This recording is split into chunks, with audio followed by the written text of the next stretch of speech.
city you consider as home is never so attractive as when you return to it after long and difficult times in other parts of the world. My name is Dr. John Watson.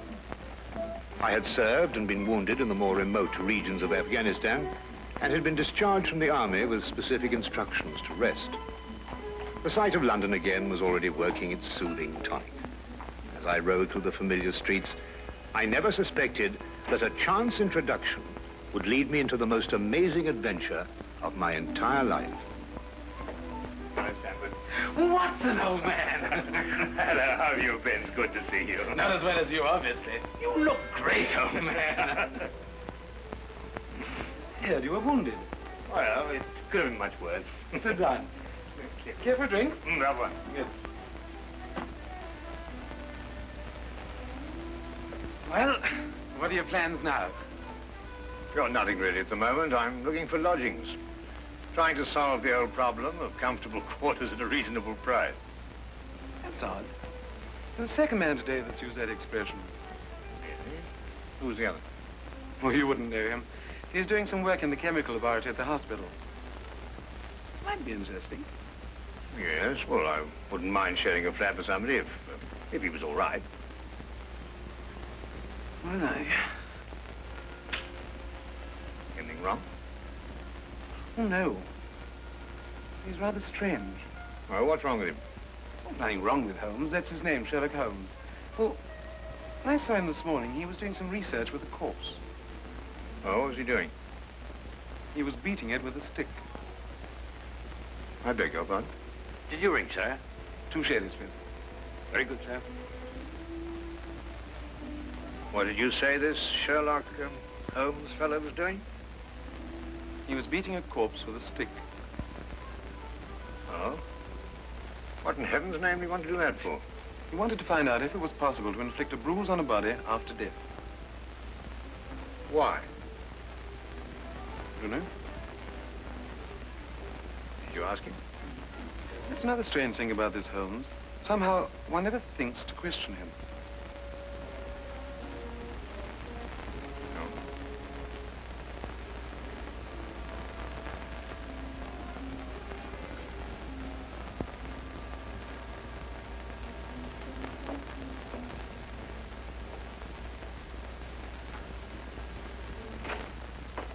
It works. It really works. You realize you've just entered the greatest chapter in the history of forensic medicine. You're Dr. Watson. Yes, I am. What works? A foolproof test for hemoglobin. You realize what this means, of course. No, I don't. You must be Sherlock Holmes. It will create a revolution in criminal investigation. Yes, I'm Holmes. How did you know I was Watson? Because you've just come back from Afghanistan. How do you do? How you do? How did you know I'd just come back from Afghanistan? Well, it's written all over you. The problem has generally been that a man is suspected of a crime months after the crime is committed. Then when they find bloodstains on objects of clothing, they can't be sure if it's blood, mud, or rust stains.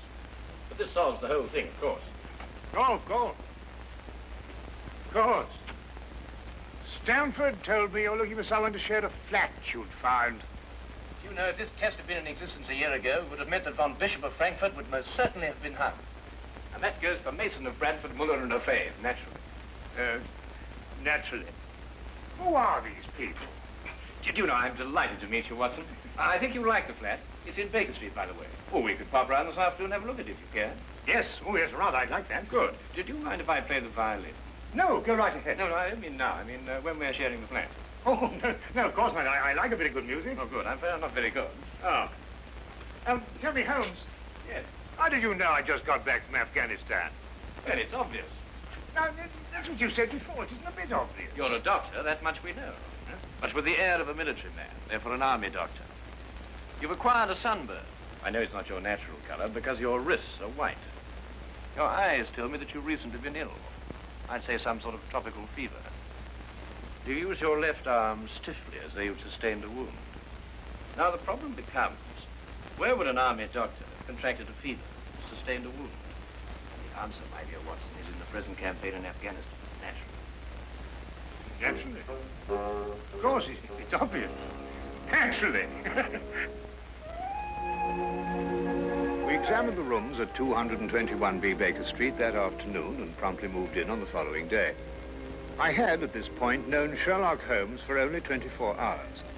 But the man's fantastic powers of perception, coupled with the almost unpredictable personality I'd ever encountered, kept me in a state of constant surprise when I wasn't being shocked.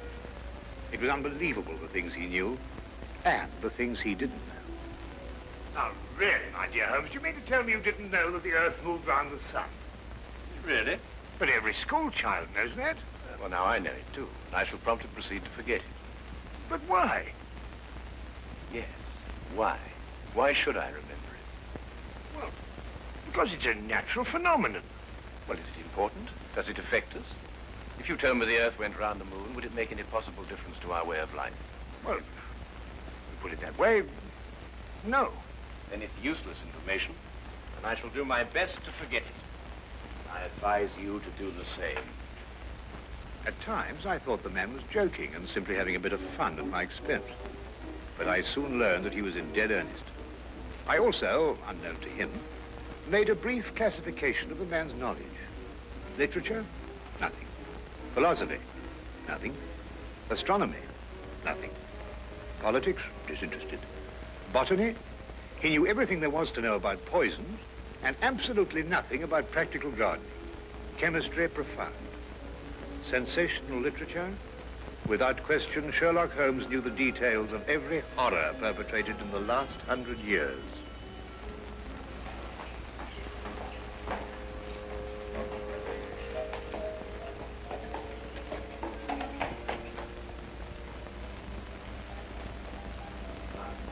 I believe we have a visitor. Really? Who's coming here? I believe so. I would also say he's a retired sergeant of Marines. Oh, you know the man? I've never clapped eyes on him before in my life. Well, in that case, that's one of the wildest statements I ever heard. How can you possibly guess he's a retired sergeant of Marines? You've never seen him. A guess, my dear Watson. A calculated deduction. Yes, he is coming up here. Do you mind if I ask you his profession? Oh, by all means. Now, where did I put my violin case? Hmm? Oh, it's over here. There you are. Ah, my old friend. Come in. Excuse me, gentlemen. I have a message here from Mr. Sherlock Holmes. Thank you.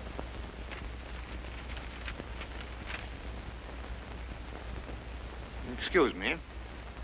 Sir? Do you mind telling me your occupation? Not at all, sir. I'm a civil servant employed by the police department. Thank you. I just wondered. Not at all, sir. How long have you been with the police department? Just a year, sir. Before that, I was a sergeant in the Marines. Good day, gentlemen. How did you know? An interesting letter, Watson. A very interesting letter. Perhaps you'd like to come with me. Where? To catch a murderer, of course. Of course.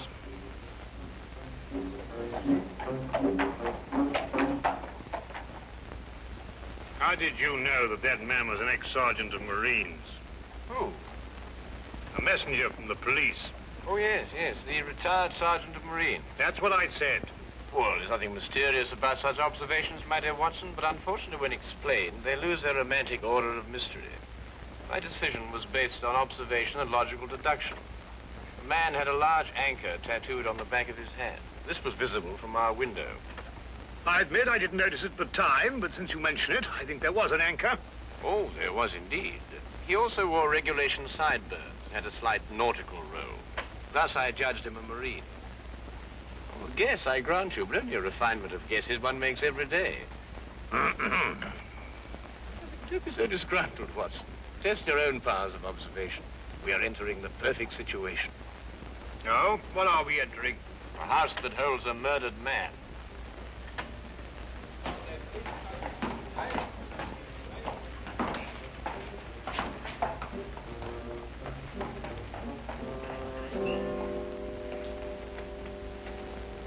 Is Inspector Lestrade inside? Yes, sir. May I have your name, please? Yes, Sherlock Holmes. This is Dr. Watson. Oh, that's quite all right, sir. Inspector Lestrade gave instructions to admit you. Oh, good. Oh, by the way, has the body been removed? No, sir, but the medical examiner's just gone. Oh, thank you. Let's hope they haven't moved things about too much. The police forces of the world seem to have an organized science of messing things about. Oh, I wouldn't say that, Holmes. Now then, move along there, everybody. Move along. There's nothing to see today. I don't know. I swear I don't know. I tried to help him. Don't you believe me? I had to do what I could. It was instinctive. It was instinctive for a woman like you to commit murder. That's not true. You know it's not true. I know you hate me, but you can't believe I'd do a thing like this. Yes, I can, and I do. Please. She's a murderess. You know it as well as I. She murdered your brother. It's a lie. Yes, it's a lie. Your entire story's a lie. The relationship you had with my son was a lie. My son's been murdered. This girl's a murderess. Why she did it, what her motive was, I don't know. They were engaged without my blessing. I can only be grateful that she gains nothing by her crime. Your duty now is to convict her. Just a moment, please.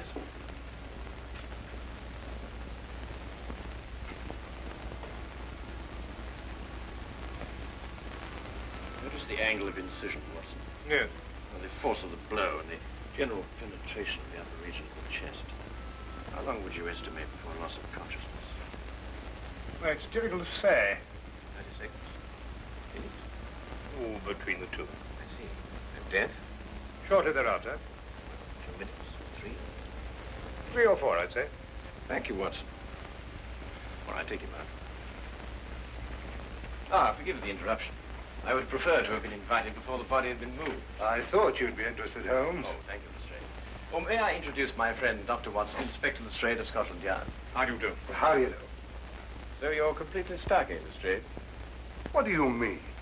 Well, you thought I'd be interested. Why don't you admit it? You're in a jam. Magnificent cabinet work, don't you think? What you say isn't exactly true, Holmes. I've done you a favor. This is an interesting case. Of course, there are 1 or 2 unexplained details, but I don't believe it'll be long before we're What's clear. your principal problem? There's no motive. I found this girl with a knife in her hand. My brother lying dead on the floor. I found Peter on the floor. I tried to help him By stabbing him? by removing the knife. Anybody would have done the same thing. I love him. Oh, my dear young lady, there's no cause for you to alarm yourself. No one's accusing you of, well, of what happened. This would be a clear-cut case if only she had a reason for murdering him. There happened to be a policeman outside the house during the murder, and he said that no one came in except her. Well, what about the others? Who benefits by her death? Well, no one. The estate was left in such a way that if he died before he married, everything went to charity. My dear Inspector Lestrade, he didn't die before he married. This young lady and the man whose body was carried out of here have been married for at least a week. In the event of his death, I imagine everything passes to her.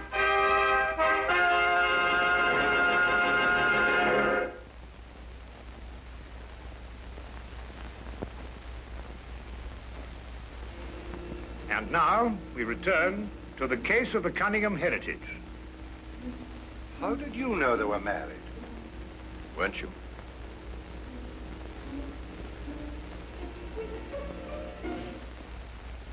Yes, a week ago. Then you do benefit by my brother's death. You're his heir. I don't know if I am or not. I only know I didn't kill him. I swear I didn't. Where were you married? We went down to Brighton last weekend. Well, why didn't Peter say anything about it? I don't know. He asked me not to say anything, so of course I didn't. I'm afraid, young lady, I'll have to ask you to accompany me to headquarters. Sam.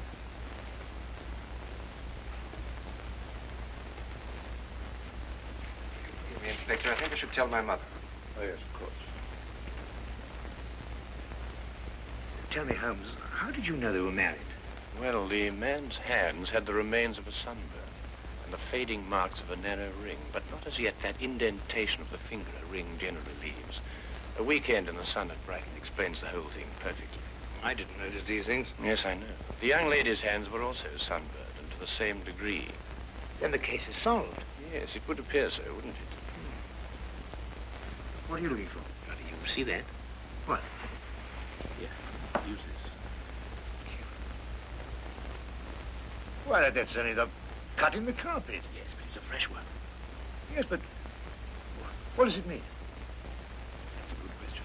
You can stop looking for clues now, Holmes. Ah, you solved the case then. Completely. Oh, splendid. Seems this girl had a record. 9 months in the woman's prison in Holloway, from the 21st of February, 1892, to the 21st of November, 1892. She was employed as a governess and convicted for stealing £300 from her employer. It's quite true. I knew you'd find out sometime. I made a mistake 5 years ago, but I paid for it. But Peter knew all about it before we were married. I never tried to hide it from him. You didn't know what else you had in mind. I had nothing else in mind except that I loved him. I'm afraid I must ask you to go with the office on this. Well, madam.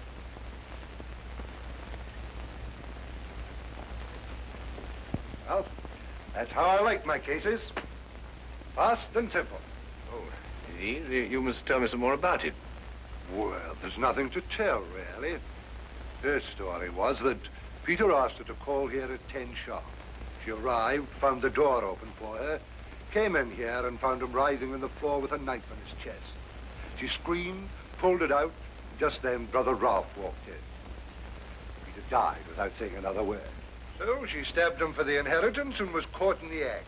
Simple. Well, holding over long. Couldn't be simpler, could it, Watson? Oh, I still think it's a tragedy. Yes, but in my job, Dr. Watson, we run up against it all the time. Yeah? No, thank you. Well, I suppose you've had some amazing adventures. Yes, but one learns to have a real philosophy of life and get a good perspective. Yes, I suppose. But just the same, I think it's a pity. Just another case of a clever girl being too clever. The clever girl who intended to murder her husband, he certainly chose the most stupid possible way to commit the crime. What was that? Well, what's this? Checkbook. Oh, amazing deduction, Lestrade. Look. So Peter Cunningham drew a check for £1,000. 6 weeks ago, and 5 weeks ago, and 4, and 3, and 2, and that's all. Well? They're drawn to cash. Well, I don't get your point. He was a very rich man. Well, it's a great deal of cash. It was his own money. I suppose he could do what he liked with it. You may have hit the proverbial nail, Lestrade. Now, look here, Holmes. You're trying to start something that just doesn't exist. So, do you think so? I have a great deal of respect for your opinion, Holmes. But your trouble is that you can't leave things alone. If there isn't a mystery, you have to make one, or you're not happy. You're right, I'm not happy. There are marks on the carpet indicating a struggle. The man whose body was carried out of here was over 6 feet in height. If he had struggled with the girl who had left here, I don't think he'd have lost. She surprised him. Oh, but he was expecting her. That's her story. I'd say she sneaked up on him. What, had stabbed him in the chest? How do you sneak up on someone and stab him in the chest, Lestrade? Now, look here, Holmes. You're trying to start something, and I just won't stand for it. That girl's a jailbird, and she's guilty, and she's going to hang. And that's the end of the case. I see Inspector Lestrade is up to his usual mental gymnastics, trying to hammer square pegs into round holes. Well, it's been a great pleasure meeting you, Inspector. I warn you to keep away from that man, Holmes, or you'll be insane in less than a week.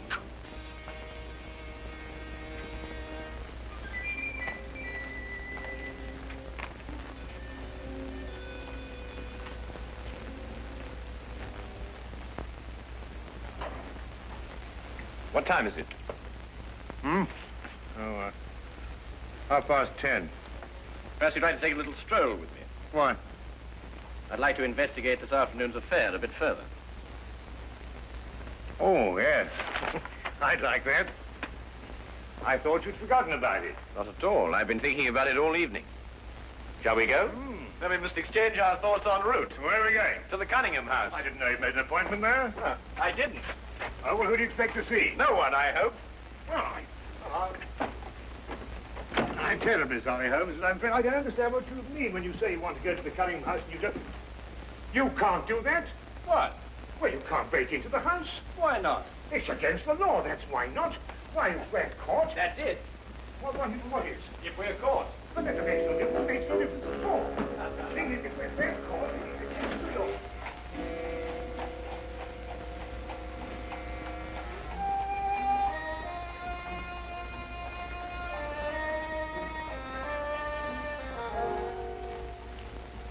quickly now. But look, Holmes, we can't... Shh, come on.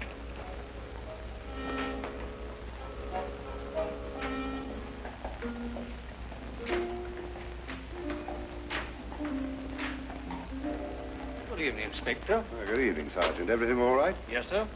I just thought Sherlock Holmes might have dropped by. Where'd you get the key? The key's a burglar's too. A burglar's too? Shh. Street clear? Yeah.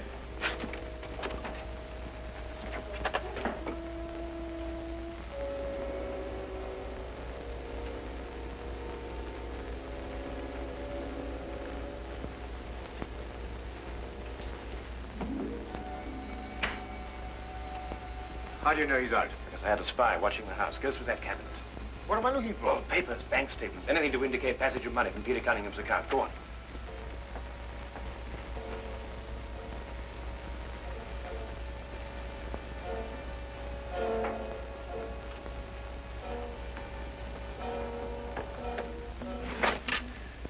It's absolutely ridiculous. Looking for something and you don't know what in order to catch somebody and you don't know who. Quite ridiculous. Nothing over my side. Keep looking. Who do you think's got it? Whatever it is we're looking for. Why did Peter Cunningham try to hide the fact of his marriage? A week or a month would remain indifference as far as his mother was concerned. She would never have consented to his new bride anyway.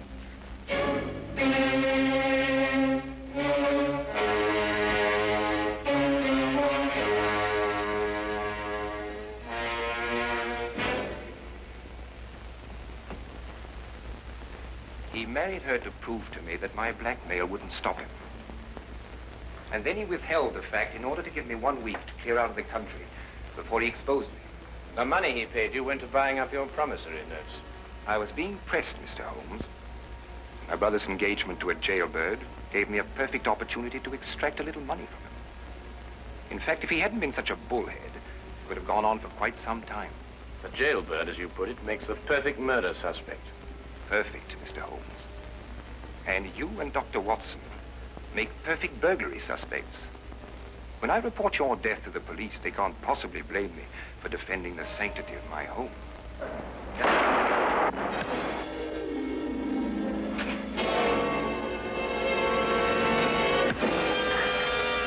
Well done, Watson.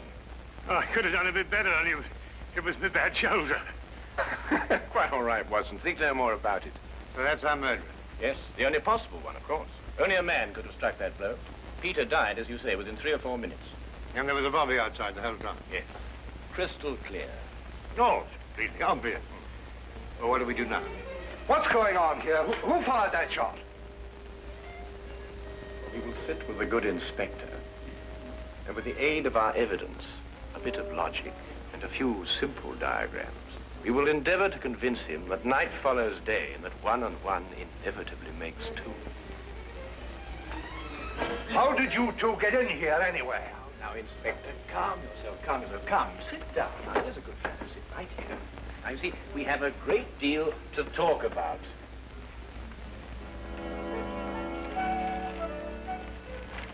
Also present with Inspector Lestrade was Dr. John Watson and a personal friend of the inspector's, Mr. Sherlock Holmes.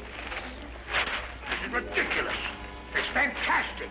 This isn't the way it happened at all. This will revolutionize investigation, Watson. This whole account is a lie. Fingerprints, Watson. That's the coming thing. Oh, nonsense. What are you going to do about this? A bit more research. Here, give me your fingers on this sheet of paper. Oh, were you going to sit there with these disgusting little smudges and let them get away with this? Beg your pardon? Well, I won't. They're going to hear from me. Brilliant Inspector Lestrade, indeed. Why, it took you 3 hours to convince that bonehead. I don't know. Never in my life have I heard. I said he was innocent.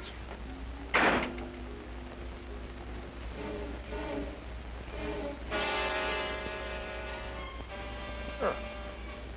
I wonder if he got more than a shoulder wound in Afghanistan. Oh.